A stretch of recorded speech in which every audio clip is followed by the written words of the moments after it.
আমাৰ সমগ্ৰ ভাৰতবৰ্ষত এক পেৰ মা কা নাম পে এটা কাৰ্যসূচী আৰম্ভ হৈছে আৰু প্ৰত্যেকে নিজৰ মাৰ নামত এডাল গছপুলি ৰোৱাৰ ব্যৱস্থা কৰা হৈছে। যোৱাকালি অসম চৰকাৰে এই কাৰ্যসূচী আৰম্ভ কৰিলে। ডাঙৰীয়াই এই কাৰ্যসূচী কালি গুৱাহাটীত আৰম্ভ কৰিলে আৰু সকলোকে অনুৰোধ কৰিছোঁ, আজি মই জাগিৰোডত আৰম্ভ কৰিলোঁ। এজোপা বকুল গছ আমাৰ এই IB প্ৰাংগণত ৰুলোঁ। সকলোৱে যাতে এডাল এডাল গছ ৰুৱে। অসম চৰকাৰে সিদ্ধান্ত লৈছে এবাৰ 3 কোটি গছপুলি ৰুব। অসমখন সেউজীয়া ইতিমধ্যেই হয় আৰু সেউজীয়া কৰিব লাগে, তাৰ কাৰণে সকলোৱে যাতে কাম কৰে মই সকলোকে অনুৰোধ কৰিছোঁ। কালিৰ দিনটো আমাৰ কাৰণে অত্যন্ত ডাঙৰ দিন। জাগিৰোডৰ ব্যক্তিসকলৰ কাৰণে, অসমৰ ব্যক্তিসকলৰ কাৰণে, মধ্য অসমৰ ব্যক্তিসকলৰ কাৰণে এটা অত্যন্ত ভাল আৰু গুৰুত্বপূৰ্ণ দিন। এনেকুৱা ডাঙৰ ইণ্ডাষ্ট্ৰী অসমত কেতিয়াও অহা নাছিলে। প্ৰাইভেট ইণ্ডাষ্ট্ৰী প্ৰায় 30,000 কোটি টকাৰ ইণ্ডাষ্ট্ৰী আৰু 30,000 মান ল'ৰা ছোৱালীয়ে চাকৰি পাব। জাগিৰোডৰ অসমৰ মধ্য অসমৰ পৰিৱেশ সলনি হৈ যাব। অত্যন্ত আশাবাদী, অত্যন্ত সুখী হৈছোঁ।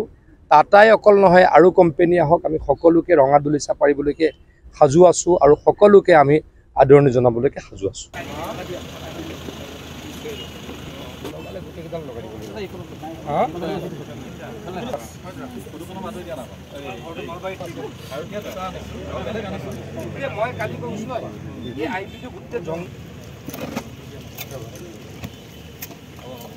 আমাৰ সমগ্ৰ ভাৰতবৰ্ষত এক পেৰ মা কা নাম পে এটা কাৰ্যসূচী আৰম্ভ হৈছে আৰু প্ৰত্যেকে নিজৰ মাৰ নামত এডাল গছপুলি ৰোৱাৰ ব্যৱস্থা কৰা হৈছে।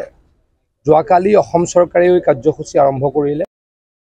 ডাঙৰীয়াই এই কাৰ্যসূচী কালি গুৱাহাটীত আৰম্ভ কৰিলে আৰু সকলোকে অনুৰোধ কৰিছোঁ, আজি মই জাগিৰোডত আৰম্ভ কৰিলোঁ। এজোপা বকুল গছ আমাৰ এই IB প্ৰাংগণত ৰুলোঁ। সকলোৱে যাতে এডাল এডাল গছ ৰুৱে। অসম চৰকাৰে সিদ্ধান্ত লৈছে এবাৰ 3 কোটি গছপুলি ৰুব।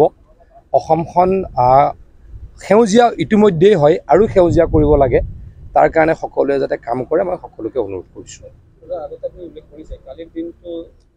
কালিৰ দিনটো আমাৰ কাৰণে অত্যন্ত ডাঙৰ দিন। জাগিৰোডৰ ব্যক্তিসকলৰ কাৰণে, অসমৰ ব্যক্তিসকলৰ কাৰণে, মধ্য অসমৰ ব্যক্তিসকলৰ কাৰণে এটা অত্যন্ত ভাল আৰু গুৰুত্বপূৰ্ণ দিন।